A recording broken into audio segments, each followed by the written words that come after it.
Arkadaşlar merhaba, kanalıma hoş geldiniz. Ben İlker. Bugünkü videomuz çok soru geldi. Abi Litix'i çek. Abi Litix'i nasıl kullanıyorsun? Bu ne? Bu zarar değil mi? Burada ne var? Burada bu yok.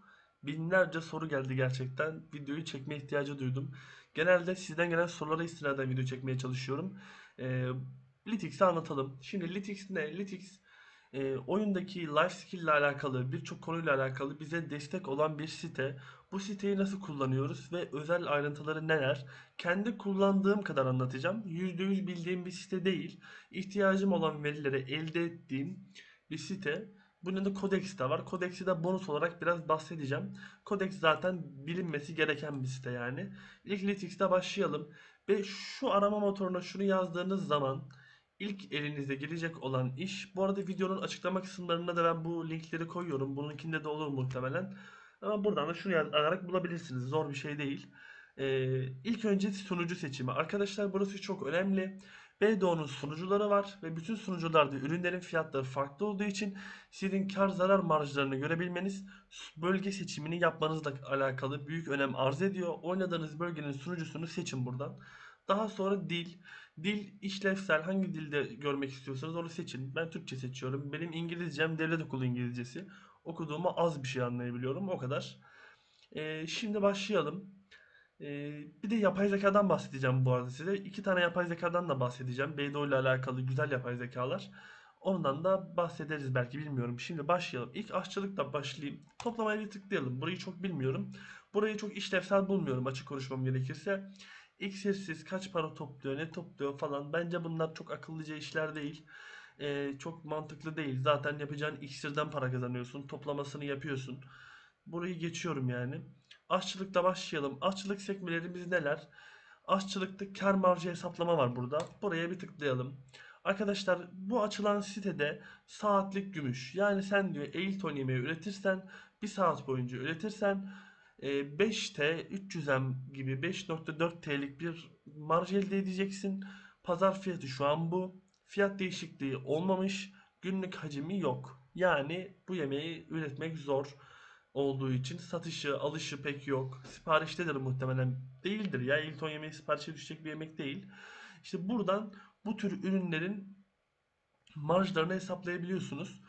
Tıkladığınız zaman Hilton yemeğine örnek verdiğimde size burada ürünlerin istediği malzemeler çıkar. Şu artılara tıklamadan önce anlatacağım. Ne diyor? Mesima mantarı, pirinç şarabı, meyve şerbeti, şarantel mantar et kavurma, şarantel mantarlı patates, şarantel mantarlı risotto elde edip bunları pişirdiğiniz zaman bu yemeği elde edeceğinizi söylüyor. Şuradaki ünlem işaretleri yeterli stok yok demekte. Mena'da, merkez pazarda şu an meyve şerbetinin yok olduğunu söylüyor. Yani orada bulamazsınız. Buradaki artılara bastığınız zaman bakın saatlik kar ve üretim maliyeti değişecek bastığınız zaman. Evet, değişti. Bunları ürettiğiniz zaman kar mı ediyorsunuz, zarar mı ediyorsunuz onu söylüyor. Şerantel mantarını üretmek genel olarak saatlik 431K'lık bir zarara tekabül ediyor. Neredeyse nötr. Beyaz sos üretmenin saatlik 56 hem zarar olduğunu söylüyor. Tereyağını üretmenin saatte 27 emlik bir kar marjı elde edeceğini, kremanın da saatte 58 emlik bir katkıda sağlayacağını söylüyor. Buradan açarak bunları, bakın bunu üretmek saatte 723 emlik bir kar marjı demekmiş. Şerantel mantarlı patates yahnısının yani. Buradan kar marjınızı kendiniz hesaplayabilirsiniz. Buradan tıkladığınız zaman zaten üretim maliyeti ve saatlik kar değişir. Ürünün, ürettiğiniz ürünün maliyetini analizden hesaplayabilirsiniz. Mesela buradan 1000 üretimi seçmişim. 1000 üretim demek. Şöyle göstereyim. Şurada dur. İşte şunu bir ayarlayalım. Onu sonra göstereceğim. Burada zaten bunu da göstermem gerek. Tezgah bitmiş. Zaman iksiri üretiyorduk. Hemen şuradan tezgahımızı alalım. Bunu tamir aletiyle de yapılır da uğraşamadım. Köye gidemedim. Şöyle kullanıyorum. Şöyle koyalım. Heh. 1000 üretimden bahsetmiştik. Arkadaşlar bir üretim şunun bir dolumu. Bakın şu bir doldu bir üretim. 2 doldu 2 üretim. Bu buna tekabül eder. Kimyada 1000 üretim 20 dakika sürer bu arada. Aşçılıkta toplu üretim olduğu için 20 dakikadan kısa sürecektir kesin olarak. 1000 üretim yaptığın zaman üretimden 324 kar elde ediyorsun. Bunu açarsan 325 eme çıkıyor. Bir emlik bir karı var bunu üretmenin. Mantıklı değil yani. Patates yancısını eklersen biraz daha fazla kar elde etmiş oluyorsun. Böyle hesabını yapabiliyorsunuz. Meyve şerbeti zarara tekabül ediyor. Fiyatı düşürdü. Bir üretimde bunu elde ediyorsun. Saat boyunca üretirsen, bir saat boyunca üretirsen de bu üründen 6,8 TL'lik bir para kazanacağını söylüyor karını. Ve maliyetinin de 97 M. Bu ürünü üretmek için olan malzemeleri kendin satın alırsan veya merkez pazara satarsan 97 M elde olduğunu söylüyor. Ürünün alt ürünlerinin bu arada maliyetinin bu olduğunu söylüyor. Bunun hesabı yapılıyor. Burada tabii bu ürünü üretirken masteriz de önemli. Şurada bakın bir ayarlar butonu var. İlk ayarlar butonuna göstermeden yavaş pişire tıklayın. Yavaş pişir demek şu. Gümüş işlemeli mi manos mu kullanıyorsun? Yavaş pişir. Manosla yavaş pişirirsin. Gümüş işlemeliyle daha çok pişirirsin. Ee, Onu gösteriyor. Şurada genel ayarlarımız var. Ürünü satacağınız zaman burada bir maliyet belirtiyor ya. Değerli paket var mı? Varsa daha çok para kazanıyorsunuz. Değişiklik oluyor altta görüyorsunuz. Saatlikler 6T 4T'ye düşüyor. Tüccar yüzüğü var mı? Tüccar yüzüğü de bayağı fark ettirdi bu arada. Hoşuma gidiyor bu yüzük benim. Aile şöhretin kaç? Aile şöhretin neden etki ediyor? Merkez pazar kar marjı veriyor. Onu da şuradan görebiliyorsunuz. Aile şöhreti de önemli bir ayrıntı. Bakın burası aile şöhreti. 7000 puana ulaşınca 1,5 merkez pazar vergi düşümü ve %10 eşya düşürme oranı alıyorsunuz. Bunu da buradan kontrolünü sağlayabiliyorsunuz. Ağırlık limitinizi girerek kullanılan ağırlığınızı da hesaplayabiliyorsunuz. Benim çok kullandığım bir şey değil bu. Ben zaten kimyada ezbere biliyorum her şeyi. Bu ürünlerin toplamayla elde edecekseniz kaç maddede topladığınızı buradan yazarak işlemin farklılık sağlayabiliyorsunuz. Kaç enerjiyle, kamosil noksaması var. Bunları da kullanmıyorum ben. Aşçılık yaparken bu sekmeyi kullanıyorum. Ustalığımı yazıyorum. 2000 yapınca bakın kar marjım ne oldu? Tak. 11T oldu. Bu çok önemli. Pişirme süresini kullanıyorum. 3 saniyede mi pişiriyorum? Kar marjı düşer. 1 saniyede üretirsen kar marjı yükselir. 1,2 yaparsan 11T olur. Yavaş pişirme ustalığı da şu. Manos taktığınız zaman 2000'de üretiyor musunuz? Veya gümüş işlemeli hızlı pişirme oluyor. Gümüş işlemeliyle ki masterizinizi yazıyorsunuz. Bunu da buraya yazıyorsunuz. Şurası önemli. Yan ürün kullanımı diyor. Şimdi üretim yaparken bize bir cadı kazanı veriyor ya. O cadı kazanını süt, tereyağı, peynir, krema hangisiyle takaslıyorsun? Veya cadı lezzetini bira mı alıyorsun? Ya da cadı lezzeti olarak kalıyor mu? Kalırsa fiyat biraz düşer. Çok fazla düşmedi ama buradan bunu da ayarlayabiliyorsunuz. Bunun dışında burada şu an ayarlayacağımız farklı bir şey yok. İşlem bu şekilde. Bir ürünle alakalı kar ve zarar marjını buradan takibatını sağlayabiliyorsunuz. Aşçılık hesaplaması bu. İmparatorluk hesaplaması da şu. Bir ürünü üretirseniz kutu başı kar üretim diyor bakın şu. Ürettin. Sen ne yaptın? Özel medya yemeği ürettin. Onu imparatorluk teslimatına verdin. 2000 masterizle senin kutu başına edeceğin kar 918K. Eğer merkez pazardan alırsan 2000 masterizle verirsen kutu başına 688K kar elde edeceğini söylüyor. Bunu tabi düşürürsek masterizi 10 yaptık. Bitti işi 1 yaptık. Çok kötü olur. 1500 yaptık. Biraz daha arttı. Burada sizin masteriziniz önemli bir kar yüzdesi veriyor. Oraya dikkat etmeniz gerekli. En karlı olan da en üstte yazar. Ama en çok parayı veren en üstte yazmaz. Maliyetine göre karlı olan yazar. Çünkü bakın en çok parayı gurular verir. Usta aşçılık kutusu çıtır kovan kurabiyesi en karlısıymış olduğunu söyle. En karlısı mı? Yok değil bakın daha karlısı var. Şöyle bastığınız zaman buradan filtreleyin. Ben filtrelememişim. Buradan filtreleyin şöyle bakın. Bir basıyorum. En zararı gösteriyor. Özel havuç suyu 2M zararmış tane başı. Basıyorum en karlısı. Özel Valencia yemeği, Valencia yemeği, Odilite yemeği, Medya, Serendia, Eilton, Calpion diye gidiyor en karlılar. Buradan imparatorluk teslimatındaki kar marjınızı hesaplayabiliyorsunuz. Merkez pazardan alarak veya üreterek. Buna basit bir yer. İşleme, kimya pardon aşçılıkta XP hesaplaması var. Burayı kullanmıyorum hiç. Ama kullanılabilir. En yüksek XP hangi yemekte katacağınızı buradan hesaplayabiliyorsunuz. Hangi bufflarla ne alacağınızı da hesaplayabiliyorsunuz. Bu ne veriyormuş ya? Ben etkinlikmiş. Burada ben direkt söyleyeyim. Aşçılıkta en yüksek XP hurma şarabı veriyor. Valencia yemeği için hurma şarabı yapın mesela. Basın. Bu çok yüksek eksi veriyor. Burada söylemiş bulunalım, direkt bilgi olsun. Bunun dışında aşçılıkta katkı puanı hesaplaması var. Kaç katkı gereken, sen kaç katkısın? 300 katkın var, 400 hedefliyorsun. Mevcut yüzdeni yazıyorsun ve ona göre sana hangi ürünü ne kadar üreteceğini gibi bir hesap yapıyor. Burayı ben kullanmıyorum bu arada.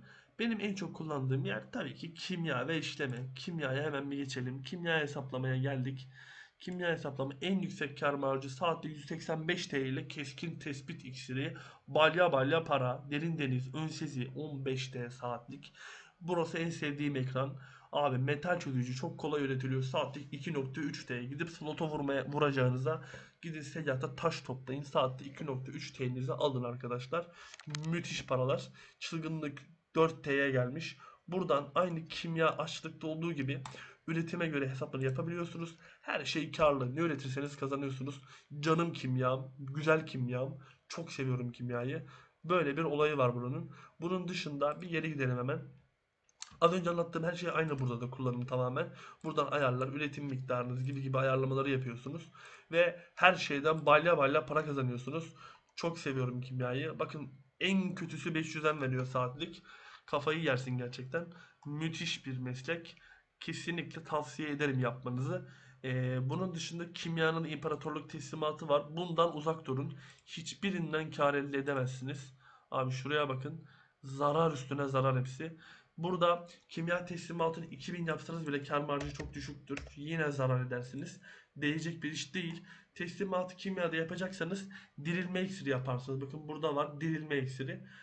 İrade iksiri yaparsınız. Tamamen kimya nişanlarını almak için. Kimya nişanlarını ne yaparsınız? Hemen şöyle gösterelim. Kimya nişanlarımız şurada vardır. Çok az vardır bende. Çünkü şu an aşçılık veriyorum. Buradan Manos alınabiliyor ama alayı çöp. Alacağınız şey üstün kimya aleti 100 nişan. Günde 2 tane alabiliyorum ben. 5000 dayanıklılığı var. Efsane.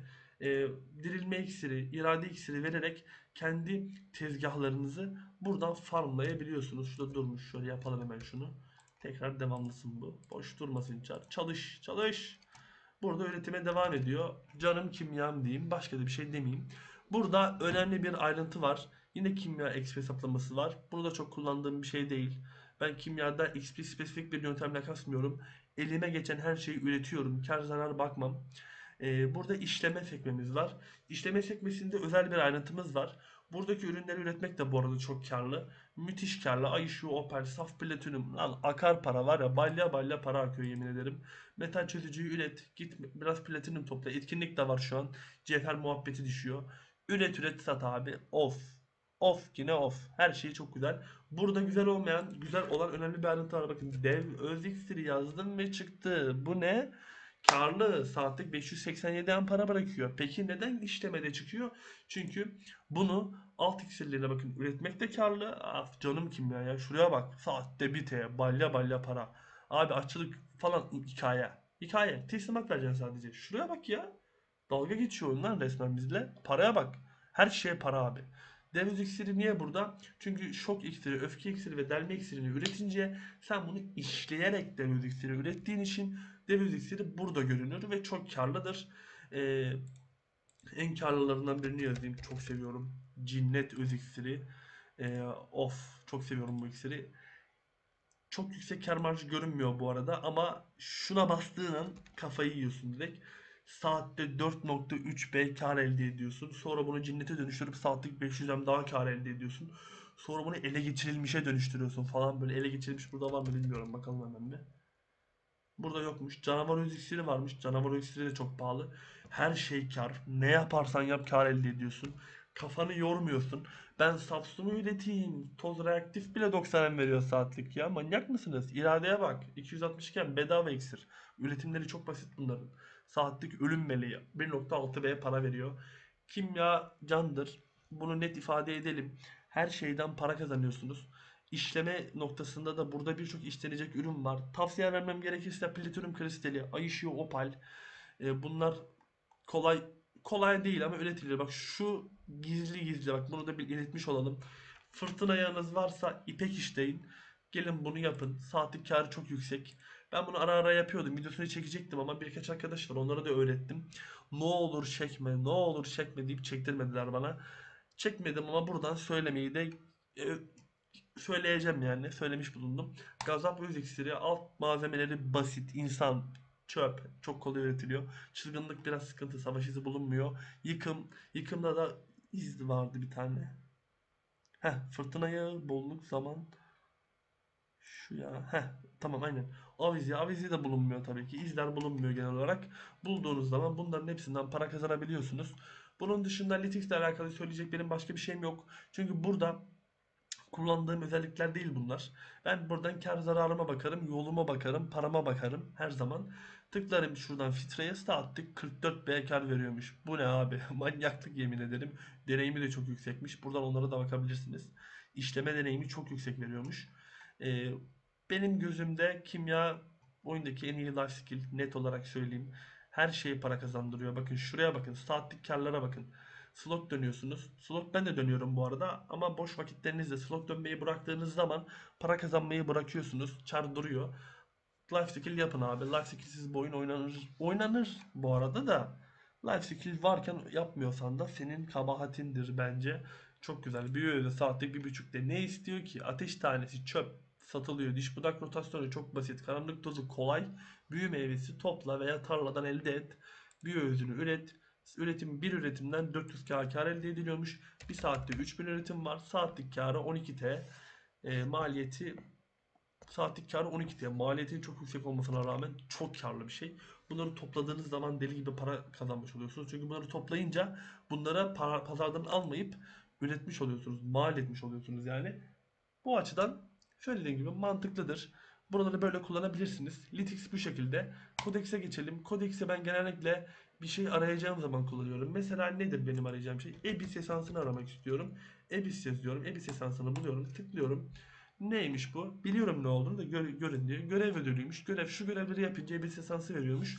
Bunlar zaten su altının görevleri diye biliyorum ama aynen şu tariflerde kullanılıyormuş. Cinnet tarifleri varmış. Şundan elde ediliyormuş. Şu kutulardan çıkıyormuş. NPC'den düşüyormuş. Şuradaki yaratıkları öldürdüğünüz zaman şu ihtimalle bunlardan kazanabiliyormuşsunuz. Su altı burası zaten. Burası bir veri tabanı. Aşçılık, kimya gibi birçok alanda bulamadığınız görev, her şeyi buradan elde edebiliyorsunuz. Veri tabanına tıklayıp buradan görevleri bulabilirsiniz. Adını da yazabilirsiniz. Üretim, bilgi, aşçı, lonca, NPC her şey var burada. BDO, Lytics ve Codex oyunda Lytics Life'ci adamın işi de Codex oyunu oynayan herkesin kullanması gereken bir site. Burası buraya ne ararsanız çıkan bir site. Ne yazarsanız bulabildiğiniz bir site. Burada çok yani kesin lazım oluyor. Şuradan bir kimyaya tıklayıp buradaki kimyada verilen özellikleri görüyorsunuz ya. Mesela bana kimya yapacağım. Pardon, avcılık yapacağım. Bana rotasyon lazım değil mi? Rotasyonu da kendin gelip buradan oluşturursun. Avcılıkta ne lazım? Şöyle bakıyorsun. İsabet işe yaramaz. Kaçınma, konuma işe yaramaz. Avcılıkta ne işimize yarar? Yerden darbe de işe yarar. Yaşam eksiri işime yarar. Basıyorsun yaşam eksiri. Zaman eksiri ve çabukluk veriyormuş. Ekledin rotasyona zaman eksirini. Sonra bakıyorsun avcılıkta başka ne işime yarar? Bütün toplama eşyası düşürme oranı bilmiyorum ama arkadan darbe kesin işime yarar. Arkadan darbeyi tıklayınca yaşamı çıkartın. İkisini aynı anda vermiyor çünkü.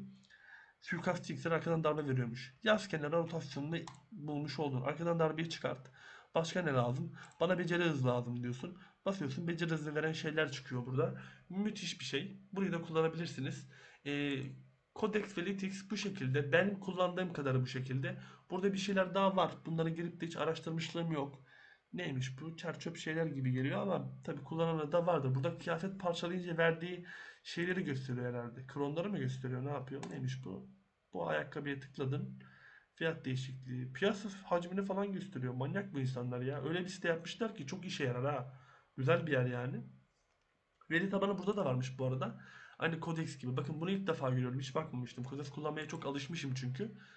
Eşyalar var, görevler, NPC'ler falan var. Bastın, ha, bunları gösteriyor. İyi. Ünvanlar gösteriyor. Zor. Nasıl elde ediliyormuş?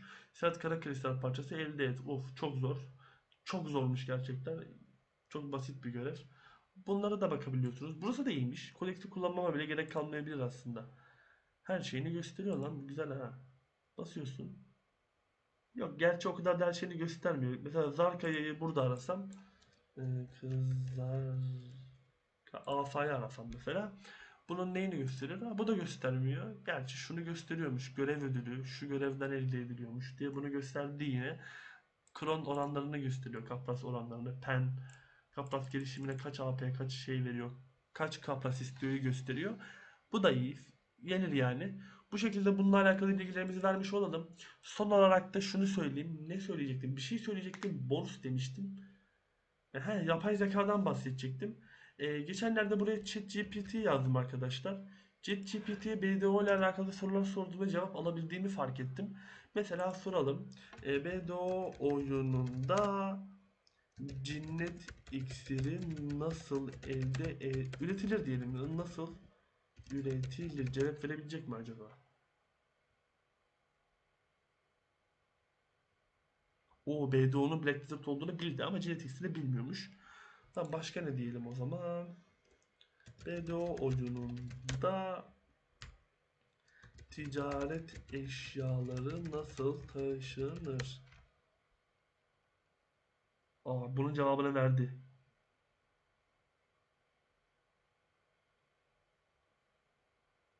Büyücünün adı neymiş ya? Bunu bilmiyorum ha. Kamyonetler, oyun içindeki kamyonetler aynen. Feribot, gemiyle taşınıyor. Karavanların ne olduğunu bilmiyorum. Çok fazla cevap verememiş. Ama yine güzel şeyler var. Aynen, fena değil. Çalışıyor az çok. Çok BDO sorusu sormuşumdur buna. Bunu da burada kullanabilirsiniz. ChatGPT yazınca çıkıyor. İstediğiniz şeyleri buraya sorabilirsiniz. Bunun dışında farklı bir söyleyeceğimiz bir şey kalmadı. Hepinize teşekkür ediyorum desteklerinizden dolayı. 1436 abone olduk. Hepinizin eline sağlık. Hepiniz yorumlar gerek beğenilerle bana destek oluyorsunuz. Hepinize teşekkürlerimi sunuyorum. Hepinize iyi oyunlar diliyorum. Keyifli oyunlar diliyorum. Hoşça kalın. Bay bay.